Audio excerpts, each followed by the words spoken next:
நண்பர்கள் அனைவருக்கும் அன்பு வணக்கங்கள்.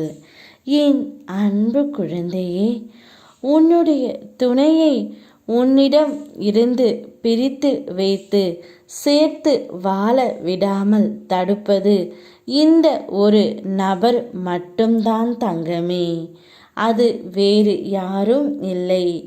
அவர் கூடவே இருக்கும் அவருடைய அம்மாதான். அவர்தான் நீங்கள் இருவரும் சேரவே கூடாது என்று உங்கள் இருவரையும் பிரிக்க நினைக்கிறாள். ஏன் என்று தெரியவில்லை.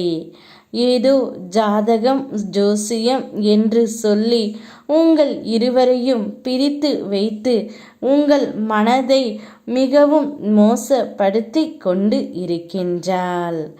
ஆனால் உங்கள் மனது தான் நீங்கள்தான் முடிவு செய்ய வேண்டும்.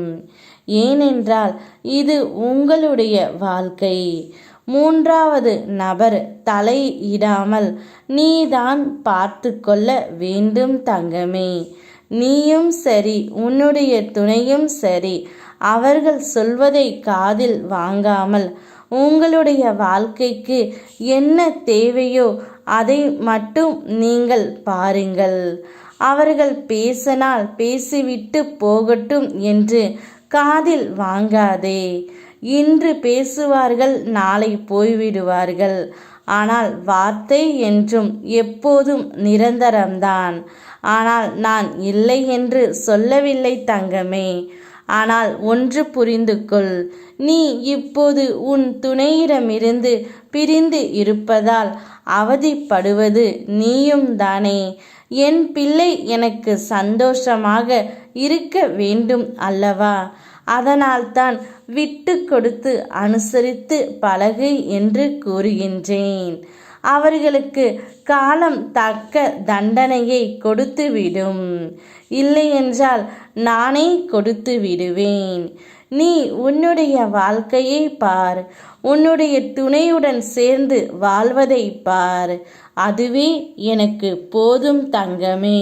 சண்டை போட்டால் கவலைப்படுவது அவர்கள் மட்டும்தான் என்று நீ நினைக்கின்றாய். ஆனால் அது உண்மை அல்ல. அவர்களை விட நாம் தான் அதிகம் காயப்படுகிறோம்.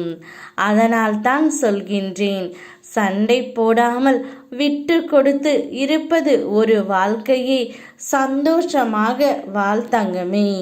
அந்த வாழ்க்கையில் நான் நிச்சயம் உனக்கான மகிழ்ச்சியை கொண்டு வந்து தருகின்றேன். என்னோடு வா, எல்லாவற்றையும் நான் பார்த்து கொண்டு இருக்கின்றேன். என்னை மீறி இனி உனக்கு எதுவும் நடக்காது. சந்தோஷமாக இரு. யாம் இருக்க பயமேன். ஓம் முருகா.